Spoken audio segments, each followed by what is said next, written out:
여러분 안녕하십니까? 8월 12일 정오 뉴스입니다. 첫 소식입니다.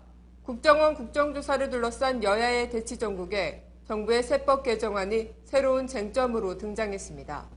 민주당은 오늘부터 세제 개편안 반대 서명운동을 하겠다고 나섰고 새누리당은 선동 정치라며 맞섰습니다. 취임 100일을 맞은 민주당 김한길 대표는 정부의 세제 개편안을 집중 공격했습니다. 중산층과 서민에 대한 세금 폭탄이라면서 오늘부터 반대 서명운동에 돌입하겠다고 밝혔습니다. 민주당 당내의 장병환 정책위의장을 위원장으로 하는 특별위원회를 설치하고 서명운동과 릴레이 간담회 등을 진행할 계획입니다. 또 국정원 개혁과 관련해서도 이미 구성된 국정원 개혁운동본부를 중심으로 서명운동과 홍보전을 계속해 나간다는 방침입니다. 김 대표는 장외 집회는 이제 시작에 불과하다며 장외투쟁 장기화 가능성을 내비쳤습니다. 새누리당은 세제 개편안이 세금 폭탄이라는 민주당 주장은 전형적인 선동 정치라고 반박했습니다. 무책임하게 장외에서 서명운동을 벌이지 말고 국회로 돌아와 정치권이 함께 논의할 것을 촉구했습니다.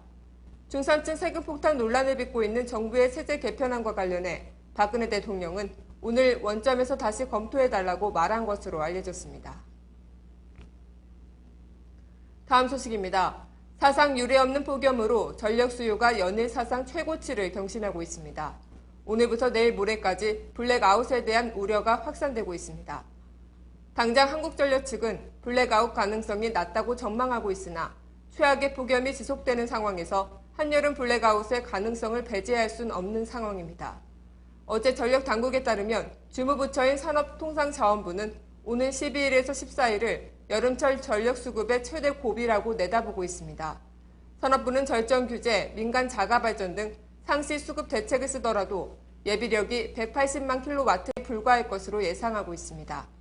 이는 전력 수급 경보 4단계인 경계에 해당하는 수준입니다. 장마 이후 전력 당국은 전력 수급 위기 상황에 대처하기 위해 갖은 방법은 다 쓰고 있으나 당장 이번 주에 닥칠 전력 위기에 대한 뾰족한 대응 수단이 없는 상황입니다. 산업부 측은 비상시국이라는 점을 인식하면서도 물리적인 공급은 불가능하고 수요 관리에 최선을 다할 수밖에 없다는 입장입니다. 이런 상황에서 어느 때보다 대기업들의 절전 노력도 절실한 상황입니다.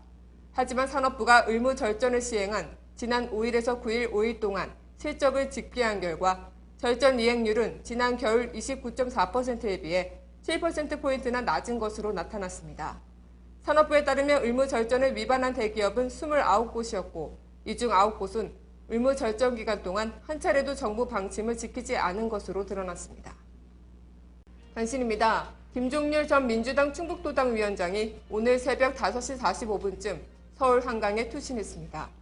김 위원장은 서울 남부지검에서 바이오 벤처기업 RNL 바이오가 금융감독원 간부 윤모 씨에게 5억 원을 전달했다는 의혹과 관련해 어제 조사를 받았다고 경찰은 전했습니다.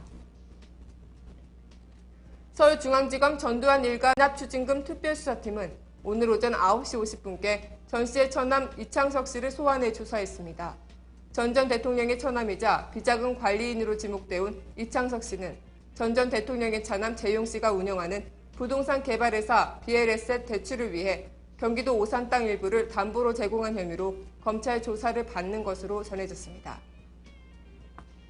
국회는 오늘 오후 본회의를 열어 국정조사 활동 기간을 오는 23일까지로 연장합니다. 이에 따라 국정조사 특위는 오는 14일, 19일, 21일까지 사흘에 걸쳐 증인 및 참고인에 대한 청문회를 실시하고 오는 23일 국정조사 결과 보고서를 채택할 예정입니다. 무소속 안철수 의원의 싱크탱크인 정책네트워크네일의 이사장인 최장직 고려대 명예교수가 지난 주말 이사장직에서 물러난 것으로 오늘 확인됐습니다. 최 교수는 정치적 역할은 공직이나 정치에 관심 있는 사람들이 하는 것이라며 나는 공직이나 정치에는 관심이 없다며 사퇴의 이유를 밝혔습니다. 세금이 모자라다면 당연히 부자 증세가 우선시 되어야 합니다. 우리나라 대기업과 고소득층은 이미 각종 공제와 가세 예외 규정으로 세계 최고 수준의 혜택을 보고 있습니다.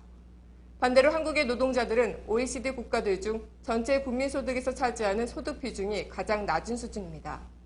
조세의 원칙을 무시하고 정부 독단으로 만든 이번 세법 개정안은 철회되는 것이 당연합니다. 오늘 뉴스를 마치겠습니다. 고맙습니다.